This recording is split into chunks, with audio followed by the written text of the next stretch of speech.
ഇത് വെള്ളക്കൂവയാണ്. വെള്ളക്കൂവയെന്ന് പറഞ്ഞ് സാധാരണ നമ്മുടെ ഇപ്പോൾ ഈ നാട്ടിലൊന്നും ഇല്ല. പണ്ടൊക്കെ കൂവ ധാരാളം കൃഷി ചെയ്തിരുന്നു. ഇത് കൂവ ഞങ്ങൾ കാസർഗോഡ് പോയപ്പോൾ അവിടെ നിന്ന് കൊണ്ടുവന്ന വെള്ളക്കൂവയെന്നാണ് ഇത്.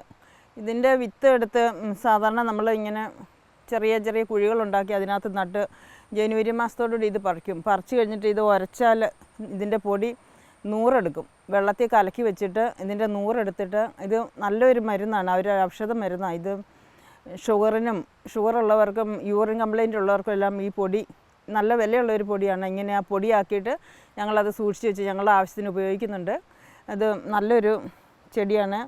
പിന്നെ വെള്ളക്കൂവ നടുന്ന സമയം സാധാരണ മഴ പെയ്ത് കഴിയുമ്പം ഇത് നടാൻ പറ്റും. അത് കഴിയുമ്പം ജനുവരി മാസത്തിലാണ് ഇതിൻ്റെ കിഴങ്ങ് മാന്തി എടുത്തിട്ട് നമ്മളത് അന്നേരം നല്ല നൂറാണ്. അത് ഉരച്ചെടുത്ത് വെള്ളത്തിൽ കലക്കി 3 ദിവസം ഇങ്ങനെ കലക്കി തെളി ഊറ്റി മട്ടിങ്ങനെ വെച്ചാൽ പിന്നെ ലാസ്റ്റ് അതിൻ്റെ നൂറെടുത്തിട്ട് നമ്മൾ തുണിയിൽ വിരിച്ച് വെയിലത്ത് വെച്ച് ഉണക്കി പൊടിയായിട്ട് സൂക്ഷിച്ച് വെക്കുന്നു.